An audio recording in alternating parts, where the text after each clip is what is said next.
어떤 목사님이 차를 끌고 복잡한 시내에 들어섰다가 마땅한 주차 공간을 찾지 못했습니다. 주위를 몇 바퀴나 돌았지만 주차 공간을 찾지 못하자 할 수 없이 주차 금지 구역에 차를 주차해 놓았습니다. 그리고는 운전석 앞에다가 이런 메모를 남겨놓았습니다. 저는 모 교회 목사입니다. 주위를 몇 바퀴나 돌았지만 주차할 곳을 찾지 못해서 할 수 없이 이곳에 주차했습니다. 잠깐만 일을 보고 돌아올 테니까 주차 단속원께서는 저를 너그럽게 용서해 주시기 바랍니다. 그리고서 그 아래에다 주기도문에 나오는 성경 구절 하나를 적어 놓았습니다. 우리가 우리에게 잘못한 사람을 용서하여 준 것 같이 우리 죄를 용서하여 주옵소서. 잠시 후 주차 단속원이 다가와 그 쪽지를 보고 고민에 빠졌습니다.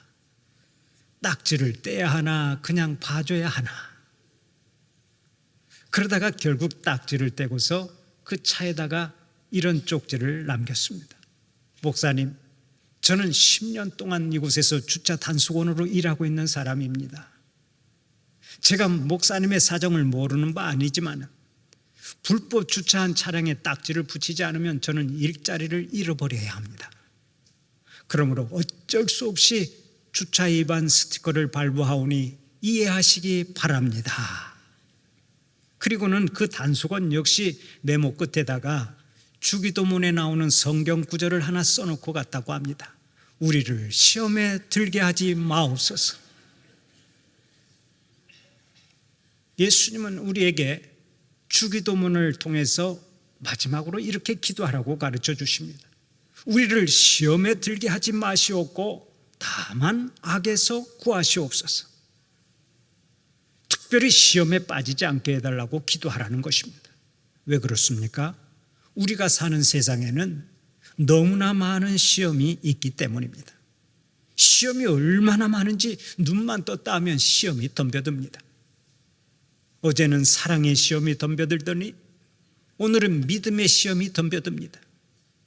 아침에는 물질의 시험이 덤벼들더니 저녁에는 명예의 시험이 덤벼듭니다. 평생 질병의 시험, 권세의 시험, 인기의 시험, 이성의 시험, 먹는 것의 시험까지 이런저런 시험이 쉴 새 없이 우리를 찾아옵니다. 그것도 안 찾아오는 곳이 없습니다. 시험은 가정에도 찾아오고 회사에도 찾아오고 사업장에도 찾아옵니다.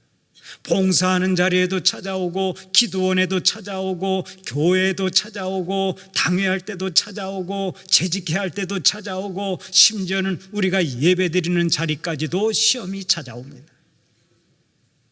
그러므로 시험에 빠져서 실패하는 인생이 되지 않도록 늘 조심하고 깨어서 기도해야 한다고 우리 주님은 가르쳐 주시는 것입니다. 그런데 성경을 보면 시험을 두 종류로 나누어 설명하고 있습니다. 그 중에 하나가 하나님께서 주시는 시험이고 또 하나는 마귀가 주는 시험입니다.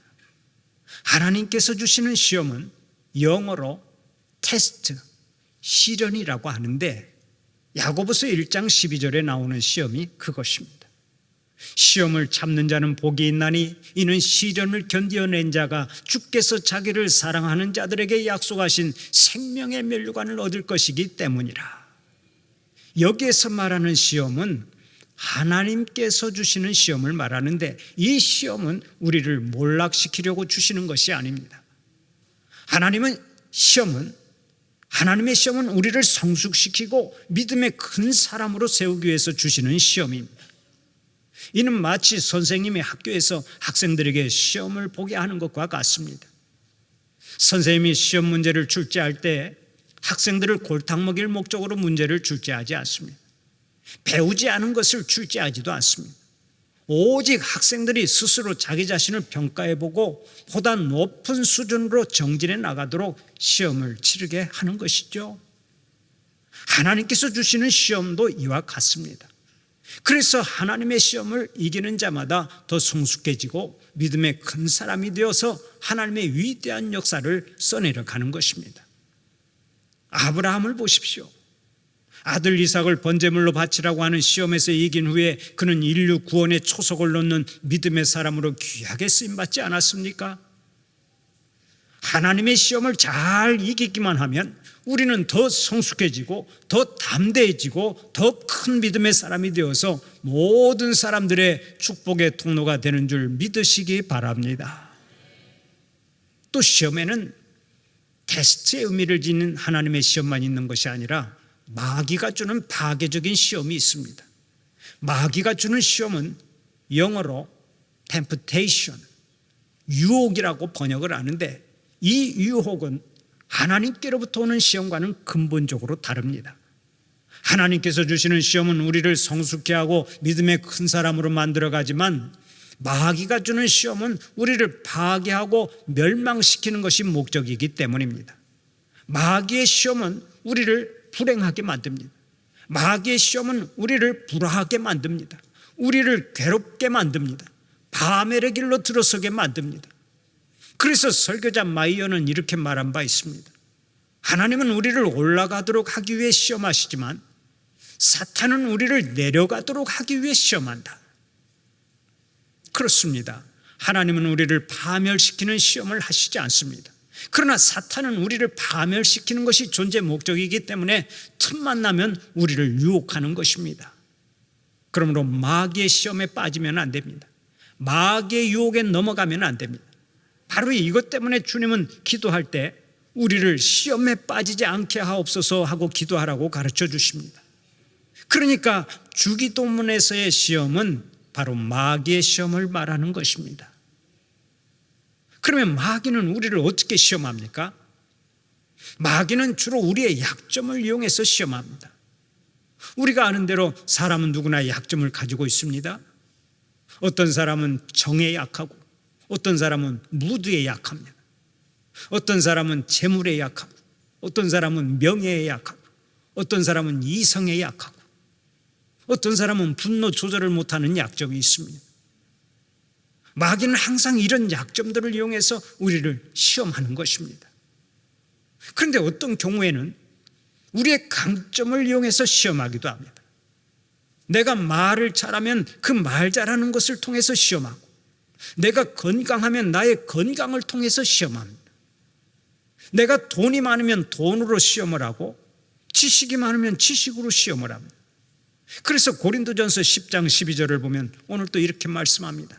그런즉 선줄로 생각하는 자는 넘어질까 조심하라. 사랑하는 우리 성도들은 어떠한 경우에도 마귀의 시험에 들지 않고 범사에 승리하는 삶을 살아가시기를 축원합니다. 그러면 우리가 어떻게 해야 시험에 들지 않고 승리할 수 있습니까? 첫째로 오직 우리 주님만을 바라보고 주님만을 사랑하기로 작정해야 합니다. 히브리서 12장 2절을 보면 이렇게 말씀하죠. 믿음의 주여 또 온전하게 하시는 이인 예수를 바라보자. 예수를 바라보자. 여러분 왜 예수님을 바라보라고 했겠습니까? 예수님을 바라볼 때 우리가 오래 참을 수가 있고 예수님을 바라볼 때 신앙의 경주를 잘할 수 있고 예수님을 바라볼 때 모든 시험을 이길 수 있기 때문입니다. 예수님은 우리의 힘이십니다. 예수님은 우리의 능력이십니다. 예수님은 우리의 도움이시오 방패시오 피난처이십니다. 예수님은 우리의 영원한 소망이십니다. 그러므로 주님 바라보고 살면 실패가 없는 거예요. 하나님의 사람들이 자꾸 넘어지고 자빠지고 시험에 드는 이유는 주님을 바라보지 아니하고 세상의 마음을 빼앗기기 때문입니다. 베드로를 보십시오. 베드로가 주님을 바라보고 갈 때는 무리를 척척 걸어갔지만은 세상이라고 하는 바람을 한번 훔쳐보았을 때 어떻게 되었습니까? 베드로가 여지없이 물속에 처박히고 말았습니다. 바로 이것입니다. 하나님의 사람들이 세상의 시선을 빼앗기면 그때부터 자꾸 흔들리게 되어 있습니다. 세상의 바람이 부는 대로 흔들리고 세상의 물결이 일렁이는 대로 일렁이게 되어 있습니다. 그러므로 한 생을 살면서 예수님을 구세주로 모셨다면 이제 오직 주님만을 위해 살고 주님만을 바라보며 살겠다고 하는 결심이 서야 하는 것입니다. 그래야 유혹이 달라붙지 못합니다. 사랑하는 우리 성도들은 이 시간 십자가에서 나를 거룩하게 하신 예수님을 바라볼 수 있는 은혜가 있기를 바랍니다. 또 예수님의 사랑으로 깨끗해진 여러분 자신의 모습도 바라볼 수 있기를 바랍니다. 예수님이 십자가에 못 박혔을 때 예수님은 나의 죄와 불의와 추악함을 십자가에 함께 못 박아 버리셨습니다. 그래서 나를 깨끗하게 하셨습니다. 십자가에다가 허수아비 같은 나의 인생을 다 못 박아 버리고 그리스도 안에서 의롭고 거룩하고 진실한 사람으로 다시 지어주신 거예요. 나의 이전 것은 다 지나가고 십자가에서 내가 새롭게 재창조된 것입니다. 믿으시면 크게 아멘 합시다. 우리 주님께서 십자가에서 나를 완전히 새롭게 창조하셨다는 말씀입니다. 그러므로 이제 나는 더 이상 옛날의 내가 아닙니다. 더 이상 어둠의 자식이 아닙니다. 더 이상 죄의 노예가 아닙니다. 나는 하나님의 자랑스러운 자녀입니다. 천국 시민입니다. 이 신분을 바라보고 살아야 됩니다. 매일같이 십자가를 바라보면서 의와 진리와 거룩함으로 지음받은 새 사람 나를 바라보아야 한다는 말씀입니다. 고린도후서 5장 17절을 보면 주님께서 오늘 또 이렇게 말씀하십니다. 그런즉 누구든지 그리스도 안에 있으면 새로운 피조물이라 이전 것은 지나갔으니 보라 새 것이 되었도다. 옛사람은 이제 완전히 지나가 버렸습니다. 우리는 그리스도 안에서 새 사람이 되었습니다. 사랑하는 우리 성도들은 그 새 사람을 바라보고 살아가시기를 바랍니다. 새 사람 된 것을 믿으시기 바랍니다. 새 사람이 된 것을 감사하시기 바랍니다. 그래야 내 탐욕이 내 속에 들어오지 않고 내가 승리할 수 있는 거예요. 이제부터 여러분은 이렇게 기도하십시오. 하나님 아버지, 십자가를 통하여 새 사람이 된 것을 감사합니다. 십자가를 바라볼 때마다 새 사람이 된 것을 생각하고 새 사람이 된 것을 감사하고 항상 새 사람답게 살아가게 하여 주시옵소서. 이런 기도가 여러분의 기도가 되시기를 바랍니다. 매일같이 이런 정신으로 기도하고 이런 정신으로 살고 이런 정신으로 말할 때 시험을 이기게 될 줄로 믿습니다. 우리는 가끔 훈련을 잘 받은 개를 만납니다. 그런 개는 주인의 명령에 절대 복종하지요. 아무리 먹음직스러운 고깃덩어리를 던져주어도 주인이 야 먹지 마 하고 명령하면 절대로 먹지 않습니다. 그때 개의 자세를 보면 배울 점이 많습니다.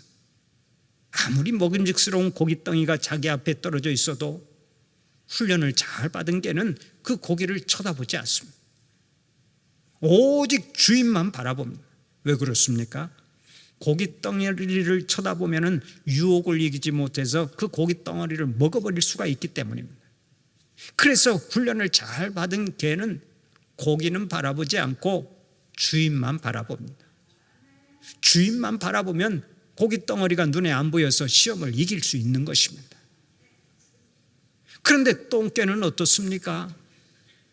주인이고 뭐고 없습니다.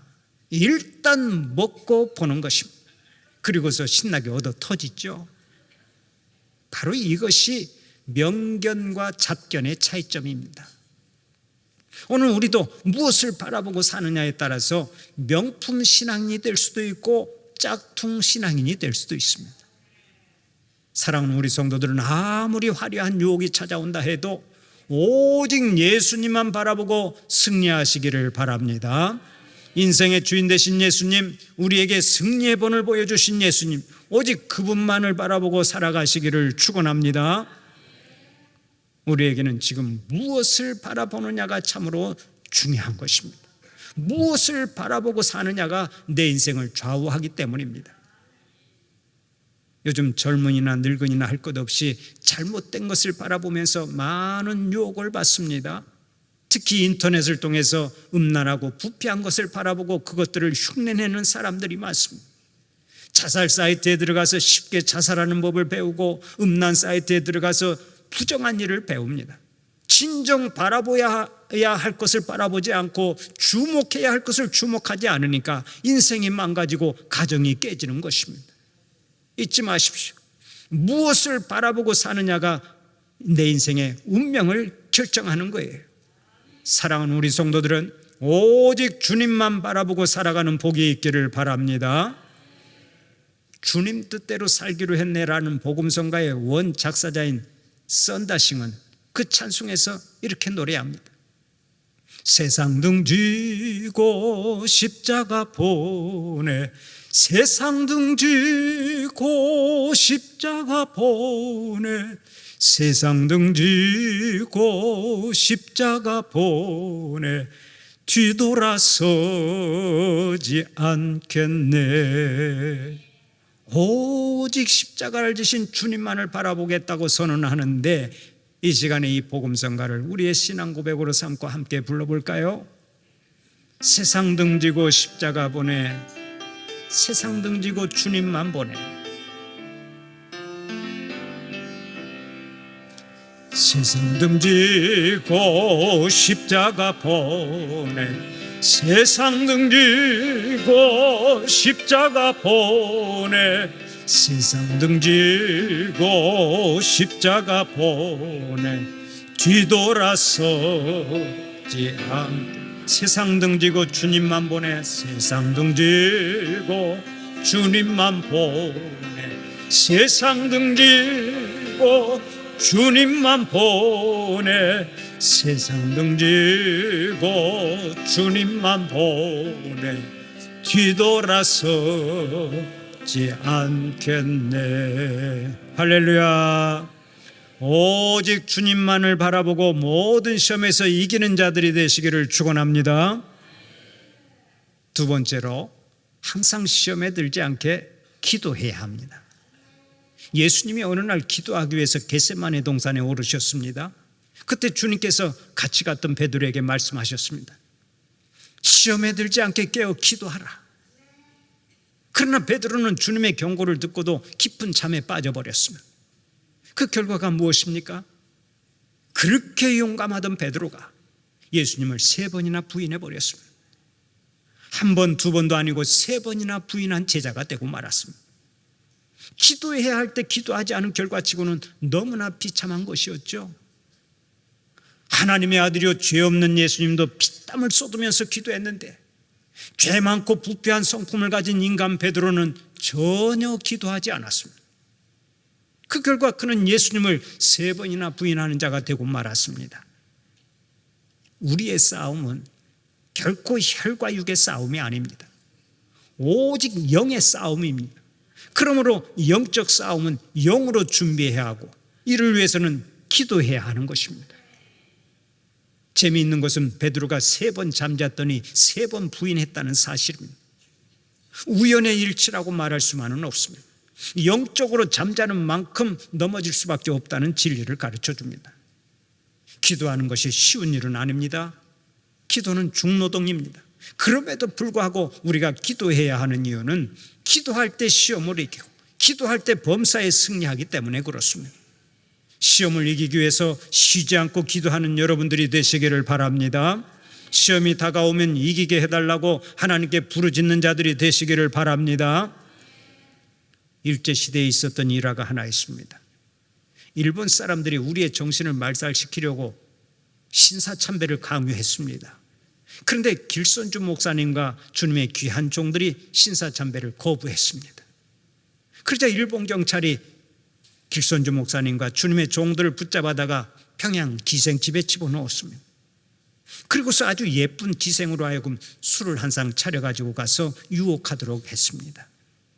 그런데 기생이 술상을 들고 들어올 때 길선주 목사님이 큰 소리로 이렇게 기도했습니다. 오 하나님 아버지시여, 지금 길선주가 죽어갑니다. 길선주가 죽어갑니다. 이 길선주를 살려주시기 바랍니다. 벼락 같은 소리로 울부짖으니까 기생들이 혼비백산에서 도망을 쳤고 길 목사님은 기생집에서 뛰쳐나올 수가 있었다는 것입니다.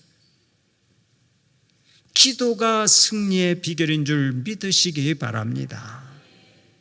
급하면 하나님 앞에 부르짖으시기 바랍니다. 시편 50편 15절을 보면 오늘 또 이렇게 말씀하죠. 환난 날에 나를 부르라. 내가 너를 건지리니 내가 나를 영화롭게 하리로다. 부르짖으면 하나님께서 건져주시고 기도하면 하나님께서 응답해 주실 줄 믿으시기 바랍니다. 창세기 3장을 보면 아담과 하와의 타락 기사가 나옵니다. 그런데 그 기사를 보면 아무리 눈을 씻고 살펴보아도 아담과 하와가 기도했다는 기록이 없습니다. 기도하지 않아서 실패한 것입니다. 그런데 우리 예수님은 어떻게 하셨습니까? 쉬지 않고 기도하셨습니다. 기적을 행하실 때나 병자를 고치실 때나 마지막에 십자가 위에서 죽으실 때까지도 쉬지 않고 기도하셨습니다. 처음 공생애를 시작할 때도 40일 동안이나 금식 기도를 하셨습니다. 그 결과가 어떻습니까? 모든 일에 승리하셨습니다. 기도한 후에는 마귀가 찾아와서 아무리 시험을 해도 그것을 다 물리치셨습니다. 주의 이름으로 승리하셨습니다. 하나님의 영광을 높이 드러내셨습니다. 사랑하는 우리 성도들도 늘 깨어 기도해서 모든 시험을 이기고 하나님의 영광을 높이 드러낼 수 있기를 간절히 바랍니다. 마지막으로 시험에 들 수 있는 장소를 피해야 합니다. 그래야 시험에 들지 않는 거예요. 시편 1편 1절을 보면 오늘 또 이렇게 말씀합니다. 복 있는 사람은 악인들의 꾀를 따르지 아니하며 죄인들의 길에 서지 아니하며 오만한 자들의 자리에 앉지 아니하고. 그렇습니다. 시험에서 이기고 복 있는 삶을 사는 비결은 시험에 들 수 있는 장소를 피하는 것입니다. 악인들의 꾀를 따르지 말아야 하고 죄인들의 가는 길에 서지 말아야 하고 오만한 자들이 앉는 자리에 앉지 말아야 합니다. 그래야 시험과 유혹에 들지 않는 것입니다. 지금은 전대미문의 코로나가 떠나갔습니다마는 코로나 환자가 급증할 때 정부의 질병관리청에서 가장 강조한 것이 무엇입니까? 코로나 환자와 접촉을 하지 말라는 것이었습니다. 무조건 거리 두기를 하고 접촉하지 말라고 지시했습니다. 아무리 사랑하는 사람이라도, 아무리 내가 사랑하는 아내요 남편이라도 접촉하지 않는 것이 감염되지 않는 비결이라고 강조했습니다. 그렇습니다. 코로나와 같은 호흡기 전염병에 걸리지 않는 비결은 무조건 감염 환자가 있는 곳을 피해야 합니다. 피하는 것이 건강하게 사는 비결입니다. 그런데 이 세상의 유혹도 마찬가지입니다. 유혹의 자리는 피해야 합니다. 유혹 속에 들어가 앉아서 유혹을 이기려고 하는 것은 참으로 어리석은 일입니다. 한 어린아이가 죄가점 앞에서 땀을 뻘뻘 흘리며 손을 쥐고서 발버둥을 치고 있었습니다. 그러자 지나가던 한 신사가 물었습니다. 야, 너 어디 아프니? 왜 그렇게 서 있니? 왜 이렇게 땀을 뻘뻘 흘리며 서 있니? 어린아이가 대답했습니다. 아저씨, 저는 지금 빵을 훔쳐먹지 않기 위해서 노력하고 있는 것입니다. 어이가 없던 신사가 이렇게 가르쳐 주었습니다. 야, 빵을 훔쳐먹지 않으려고 그렇게 바둥거리지 말고 제과점 앞을 떠나가면 될 것 아니냐. 빨리 이곳을 떠나 너희 집으로 가봐. 괜히 이곳에서 빵을 쳐다보며 애쓸 필요가 없는 거야. 맞는 얘기죠. 자꾸 빵을 쳐다보면 유혹을 당합니다. 자꾸 술집 곁에 어슬렁거리면 술을 마시게 됩니다. 자꾸 도박꾼들이 있는 곳에 어슬렁대면 도박을 하게 됩니다. 제 말이 맞으면 고개라도 한번 끄덕여 보세요. 자꾸 술집을 어슬렁거리면 가서 술을 마시게 되어 있고요. 자꾸 음란한 곳에 가서 어슬렁거리면 음란하게 되어 있습니다. 그러므로 유혹은 피하는 것이 가장 좋습니다. 유혹의 자리는 피하는 것이 상책인 줄 믿으시기 바랍니다. 성경을 보면 요셉이 그랬습니다. 요셉은 보디발 장군의 집에서 노예로 일했습니다. 그러나 요셉이 워낙 성실하게 일하니까 그 가정에서 요셉을 가정 총무로 임명했습니다. 요셉은 감사함을 마음을 가지고 열심히 일했습니다. 그런데 보디발 장군의 아내가 자꾸 요셉을 유혹하는 거예요. 내 남편이 없는 틈을 타서 나와 한번 통침하자. 그때 요셉이 이런 지하에 거절합니다. 나는 하나님을 믿는 사람입니다. 그런데 내가 어찌 이 큰 악을 행하여 하나님 앞에서 죄를 짓겠습니까? 요셉이 단호하게 거절했습니다. 그러나 보디발 장군의 아내는 집요하게 덤벼들었습니다. 어느 날도 이 요부가 또다시 요셉에게 다가와서 요셉의 겉옷을 벗겼습니다. 그때 요셉이 어떻게 했습니까? 겉옷을 버려둔 채 그대로 36개 출행랑을 쳤습니다. 만약 유혹의 자리에서 우물쭈물하고 계속 머물러 있었으면 틀림없이 그 요부에게 당하고 말았을 것입니다. 그러나 요셉은 즉각 그 유혹의 자리에서 도망쳐 나왔기 때문에 범죄하지 않고 끝까지 순결을 지킬 수 있었습니다. 그뿐 아닙니다. 도망쳐 나왔기에 훗날 애굽의 국무총리가 되는 영광을 얻은 것입니다. 유혹의 자리는 피하는 것이 상책인 줄 믿으시기 바랍니다. 어떤 사람은 말합니다. 나는 그 어떤 유혹도 이길 자신이 있다. 그러나 그런 얘기는 인간이 얼마나 연약한지를 몰라서 하는 얘기입니다. 솔직히 말해서 여러분을 포함한 주위 사람들 중에 제일 못 믿을 사람이 누굽니까? 여러분을 포함해서 주위 사람들을 포함해서 제일 못 믿을 사람이 누구냐고요? 여러분 자신 아닙니까? 인정을 안 하시려고 그러는데 사실은 제일 못 믿을 사람이 나라고 하는 것을 알고 살아야 돼요. 그렇다면 유혹은 피하는 것이 상책이라니까요. 요즘 한국교회 영적 지도자라고 자부하는 사람들 가운데 불륜에 빠진 사람들이 꽤 있습니다. 참 가슴 아픈 일이고 참으로 부끄러운 일인데요. 여러분 왜 그런 줄 아십니까? 자신을 너무나 믿고 유혹의 자리를 피하지 않았기 때문입니다. 여러분 기억하십시오. 인간의 몸을 입고 이 땅에 태어난 사람 가운데 이성 앞에서 완전했던 사람은 예수님 외에는 단 한 사람도 없었다는 사실을 기억하고 살아가세요. 예수님 외에는 남의 남자, 남의 여자 앞에서 완전했던 사람은 단 한 명도 없다고요.